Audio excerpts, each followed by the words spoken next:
ምዕራፍ አንድ ክፍል 4 ካቆምኩበት እቀጥላለሁ። መልካም ጊዜ። እምዬ ማርያም ማሪኝ እያለች እዚያ ቤት በገባችበት እግሯ ተመልሳ ወጣች። ሙዚቃው እጅግ በጣም ደምቋል። ጠጋ አልኳት። በህይወት የሙዚቃ ስልት የምትውረገረግ ትመስላለች። መጽሐፍ ቅዱስን የት ጣልሽው አልኳት። ጡቴ ስር ነው አለች። ከሰው ልብ የበለጠ መጽሐፍ ቅዱስ የለም። እናም ደግሞ ከህይወት የተሻለ ምን ሃይማኖት አለ ስላት ነገሬን ቀበል አደረገችና እንዴት ተገለጸልህ ጃል ብላ አሾፈችብኝ። ዛሬ ተገለጸልኝ በቃ አልኳት። እኮ እንዴት አለች። ውብ ፊትሽ ላይ አየሁት። ዛሬ ገና ነው ቆንጆ መሆን የተገለጸልህ አለች። እንደ እውነቱ ከሆነ አዎን በእውነት እውር ነበርኩ መሰለኝ አልኳትና ሙዚቃው ሊያበቃ ሲል ሌላ ቦታ እንሂድ በማለት ሀሳብ አቀረብኩላት። ትእዛዝ ነው ወይስ ጥያቄ አለች። ጥያቄ ነው በቃ ልመናም ነው ከፈለግሽ አልኳት። ወንድሟን እና ጓደኛዋን ያሉበት ጥለን ተያይዘን ጠፋን። የአዲስ አበባ ምሽት ዋጠን። ይህ የሆነው ከ2 አመት በፊት ነበር። ከስንት ቀን በኋላ እንደሆነ አላውቅም። ያ የማይቀረው አርዕስት ነገር ተነሳ። ስለ ጋብቻ መነጋገር ጀመርን። ሴቶች ሲባሉ መቼም አንድን ወንድ የግላቸው እቃ ሳያደርጉ አይተውም። ሳይጋቡ ተፋቅሮ መኖር ለምን እንደማይቻል አይገባኝም። መቼም ለብዙ ተራ ሟች ሰዎች ጋብቻ እንደሞት የማይቀር እዳ ነው። እሺ ብዬ ነጻነቴን ሸጥኩት። ብቻዬንም መዞር እርም ብዬ ተውኩት። ልማድ መቼም መጥፎ ነገር ነውና ያለ ሮሚ እንዴት መሽቶ ሊነጋልኝ ሱስ ሆነችብኝ። እንደኔ ቢሆን ኖሮ እስካሁን ተጋብተን ነበር። ግን እንዴት ተብሎ ይህ እናሟላ ያንን እናድርግ ስትል ይኸው ስለ ጎጆ ሳስብ አስቤ የማላውቀውን 2 አመት አልፎኛል። እኔ እና እሷን ብቻ የሆነች ትንሽ ገነት ትመኛለች። ያቺ ትንሽ ገነት ደግሞ በመንግስት ሰራተኛ ደመወዝ በአንድ ማግስት የምትፈጠር ሆና አልተገኘችም። ከ2 አመት ትግል በኋላ ያችን የምንመኛትን ትንሽ ገነት ልንፈጥር ትንሽ ቀርቶን ነበር። የቀይ ኮከብ ዘመቻ መጣ። ግንኙነታችን የ3 ወር እድሜ ጨመረች። ወይ ማን ያውቃል ከዚያ በላይ ሊሆንም ይችላል።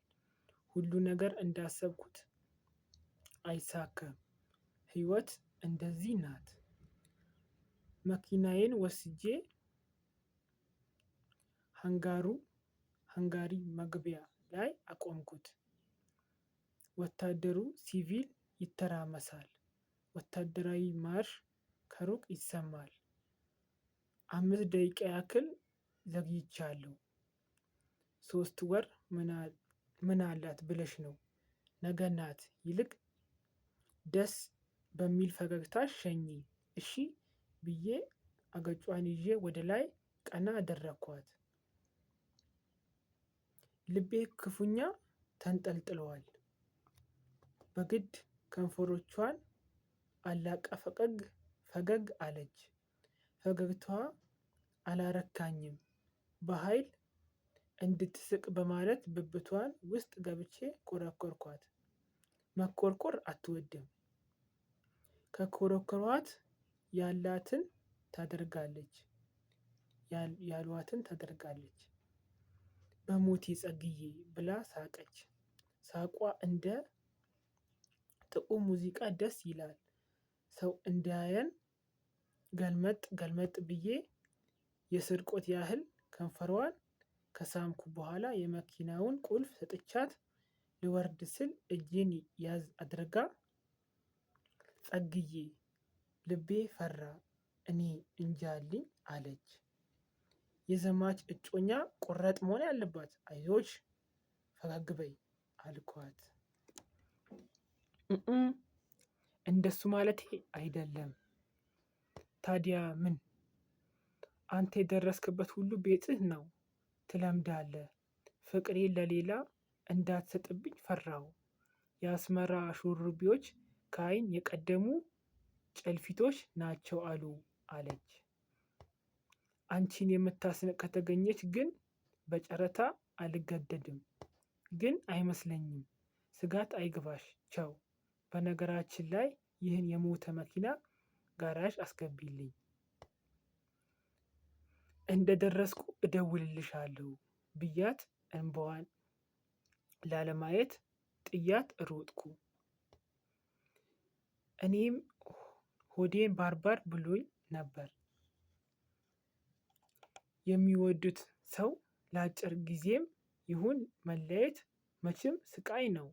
ምናልባት የጊዜው የቦታ ርቀት የፍቅር ሌቦች ሳይሆኑ ይቀራሉ እንጃ። ፍተሻ መኖሩን በመዘንጋት እንደሮጥኩ ሄጄ ወደ አውሮፕላኑ ልገባ ስል ደረጃው ላይ ተያዝኩ። ፍተሻው ጊዜ አልፈጀም።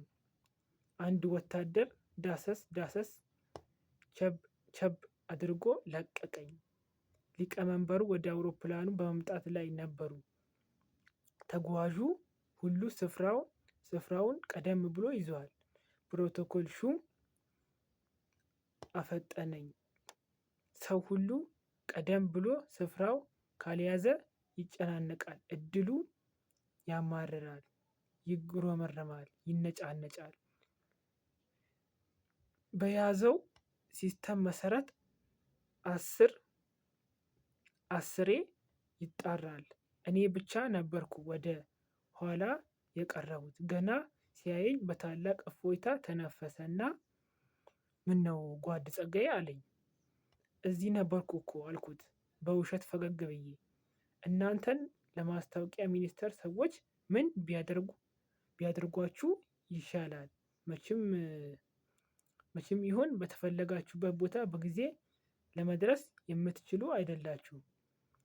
የሆድ ቁርጠት የልብ ቃር ናችሁ አለኝ። ቀጣይ ፓርት ይቀጥላል። መልካም ጊዜ። አመሰግናለሁ።